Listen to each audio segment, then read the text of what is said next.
हमारे साथ जुड़े रहने के लिए न्यू न्यूज के YouTube चैनल को सब्सक्राइब कीजिए, साथ ही बेल आइकन को दबाइए न्यू न्यूज की खबरें सबसे पहले देखने के लिए। करीब 1.5 दशक बाद हुए शिक्षक समायोजन व पारस्परिक स्थानांतरण को लेकर शिक्षकों व बेसिक शिक्षा अधिकारी के मध्य अभी सहमति नहीं बन पाई है। शिक्षकों की आपत्तियों का निस्तारण किए बगैर समायोजन व पारस्परिक स्थानांतरण कर दिए जाने से नाराज शिक्षकों ने समायोजन प्रक्रिया पर तमाम तरह के सवाल खड़े कर दिए हैं। उन्होंने समायोजन प्रक्रिया को नियम विरुद्ध बताते हुए बेसिक शिक्षा अधिकारी पर समायोजन में पैसे लेकर शिक्षकों को विद्यालय दिए जाने के गंभीर आरोप लगाए हैं। बीएसए कार्यालय पर समायोजन रद्द किए जाने की मांग को लेकर धरने पर बैठे प्राथमिक शिक्षक संघ के बैनर तले दर्जनों शिक्षक शिक्षिकाओं ने बेसिक शिक्षा अधिकारी चंद्रशेखर के खिलाफ जमकर नारेबाजी की।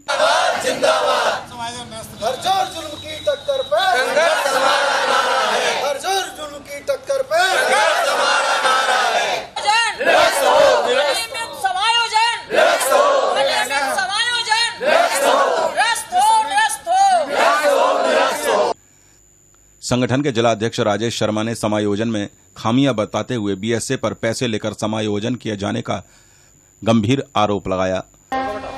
समायोजन प्रक्रिया ये 31 तारीख से शुरू हुई थी फानन में, तो हमारे जो जिला विशेष अधिकारी महोदय हैं उन्होंने गलत तरीके से इसको किया। मतलब जो भी शासन के नियम है उनको ताक में रखते हुए एक तानाशाही से कहते हैं ना, अपने हिटलर के तहत उन्होंने सारे नियम ताक में रख दिए, समायोजन किया। हम जिस दिन समायोजन हो रहे थे 31 को, उस दिन आप भी थे, हम मुलाकात की, लेकिन उन्होंने एक भी नहीं सुनी।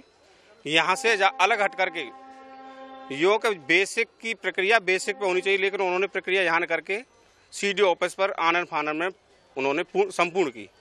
उसमें इतनी खामियां आई, जब हमें पता चला लिस्ट आउट हुई तो हमने उन्हें अवगत कराया कि सर ये खामियां हैं, तो उन्होंने कहा ऐसा कुछ नहीं है, जो हो गया सो हो गया। यहाँ तक के टीचरों से ये कहा, जो सीनियर थे वो छोड़ दिए, उठा लिए, और जूनियर छोड़ दिए, तो उनको भी कह दिया जो हो गया ठीक है। तो हमने ये शिकायत इसकी जिला अधिकारी महोदय से की, तो उन्होंने हमसे कहा कि हम बिंदुवार आपकी जो शिकायत है उनका निस्तारण कराएंगे, उसके बाद ही जो भी प्रक्रिया आगे बढ़ेगी। लेकिन उन्होंने नहीं सुनी। इसके बाद फिर हम लखनऊ गए, हमें लगा कि हमारे जो शिक्षकों का अहित हुआ है, हमारे शिक्षक भाई बहनों का, तो शायद हमारी लखनऊ में आवाज़ सुनकर के उनको भी लगे कि हाँ वास्तव में पीड़ित हैं शिक्षक।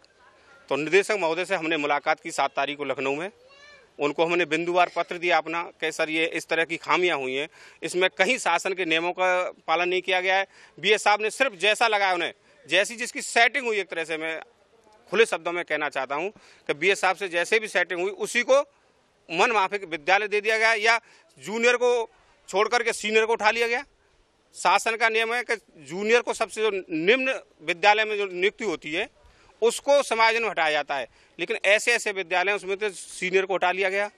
विज्ञान टीचर विहीन कर दिया, जो कि शासन आरटीआई के नियम के तहत एक विज्ञान टीचर रहेगा विद्यालय में, लेकिन उन्होंने ऐसा भी किया कि विज्ञान विहीन विद्यालय कर दिए।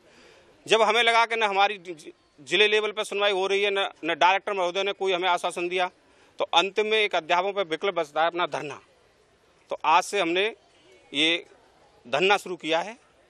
हालांकि हमें ऐसा पता चला कि जिला विशेष अधिकारी कार्यालय छोड़ करके अवकाश पर चले गए, तो उनके जाने न जाने से हमारे शिक्षकों को कोई फर्क नहीं पड़ता, क्योंकि हमारी मांग है जो गलत तरीके से समायोजन किया गया है जिले में, जिसमें घोर अनियमितताएं और सीधे सीधे कहता है जिसमें पैसों के द्वारा विद्यालय आवंटित किए गए हैं, क्योंकि उसमें नियम है कि विकलांगता का तो अनिवार्य रूप से ध्यान रखा जाए। और ऐसे ऐसी विकलांग हमारी बहनें हैं जो कि 10 कदम सही तरह से नहीं चल सकती, उनको 20 किलोमीटर विद्यालय दिया गया है। तो ये कितनी अनियमितता बरती गई है। और नहीं महिलाओं का ध्यान रखा गया है। एक ही विद्यालय में शिक्षक और पुरुष 2 तरह के टीचर हैं, तो जो महिला शिक्षक है उसको नजदीक दिया जाना चाहिए, लेकिन ऐसा न करके पुरुष शिक्षक को नजदीक दिया गया और महिला शिक्षक को दूर दिया गया। तरीका से समायोजन किया गया, निरस्त नहीं किया जाएगा। हमारे शिक्षकों को विधिवत, हम समायोजन के विरोध में कतई नहीं है, लेकिन ईमानदारी से सही तरीके से समायोजन किया जाए। तो हम आपके चैनल के माध्यम से निवेदन करना चाहते हैं कि मथुरा तो वैसे ही घोर विपदा में था कुछ दिन पहले, और इससे यह प्रतीत होता है कि शायद बीएस साहब, जो वर्तमान बीएस साहब है, उसी परिपाटी को अपनाना चाहते हैं। समायोजन के विरोध में चल रहे धरना प्रदर्शन में शिक्षिकाओं की संख्या शिक्षकों से अधिक थी। दरअसल इस समायोजन प्रक्रिया का सर्वाधिक खामियाजा शिक्षिकाओं को भुगतना पड़ा है और उन्हें नियमों को ताक पर रखकर दूर दराज के स्कूलों में नियुक्ति दे दी गई है। चलिए समायोजन से नाराज इन शिक्षिकाओं का क्या कहना है, आपको सुनवाते हैं। कि हमारे मथुरा में कुछ विद्यालय नगर क्षेत्र में, और नगर क्षेत्र के विद्यालयों का ये नियम होता है कि अगर समायोजन करना है तो नगर क्षेत्र के विद्यालयों में ही किया जाए, जबकि वो ग्रामीण में कर दिए गए हैं, जो कि बिल्कुल ही अनियमित और गलत है, एकदम तरीके से गलत है। और पास के विद्यालय खाली पड़े वो नहीं लिए, दूर के विद्यालय ग्रामीण के जो नौझील वगैरह है वहाँ भेज दिया गया है। ऐसे हजारों विद्यालय, अभी हमारे विद्यालय नगर क्षेत्र में 8 विद्यालय ऐसे हैं जूनियर जो बिल्कुल बंद पड़े हुए हैं। उसकी सुध नहीं आई बीएसए सर को, उनकी तो बिल्कुल ध्यान ही नहीं दिया, ताक पे रख के। और नौझील फरे इतनी दूर दूर हमारी बहनों को भेजा है। और पहले होती है काउंसलिंग नहीं की गई, बिना काउंसलिंग के और दूर दराज के विद्यालयों में हमारी बहनों को भेज दिया है, जो बिल्कुल गलत है। और ये समायोजन जब तक चलेगा जब तक बीएसए सर ये मान नहीं जाएंगे। या तो जूनियर टीचरों को हटाया जाता है समायोजन में, या सीनियर्स को हटाया जाता है। लेकिन मेरे यहाँ बीएसए महोदय ने सब नियम ताक पे रखते हुए मेरे से 2 जूनियर हैं उनको छोड़ करके मेरा बीच में से मेरा समायोजन उठा करके मेरा कर दिया है। और जबकि ये था कि ब्लॉक स्तर पर महिलाओं को वहीं की वहीं समायोजित कर दिया जाएगा। मेरे पड़ोसी गांव गोपालगढ़ में 2 जगह खाली थी, मेरा वहां पर न करने के बजाय मेरा नौझील में कर दिया गया। मैंने ऐसा कौन सा गुनाह किया था कि उन्होंने मैं तो उनको जानती तक नहीं हूँ, और मुझे बीच में से उठा करके उन्होंने वहाँ भेज दिया, मुझे नौझील। और मैं अपने विद्यालय में एकमात्र विज्ञान की टीचर हूँ, फिर भी मेरा समायोजन सूची में नाम है, जिसे ना तो संशोधित किया जा रहा है ना ही जिसे हटाया जा रहा है। और मेरा जो इन्होंने समायोजन किया है वो नौझील बॉर्डर पे जाके इन्होंने कर दिया, जबकि विज्ञान की अकेली शिक्षक होने के कारण मेरा समायोजन में नाम अनुचित है। तो आपको कितने दूर जाना पड़ता है? अभी 30 किलोमीटर दूर जा रही हूँ सर, अभी 55 कर दिया है।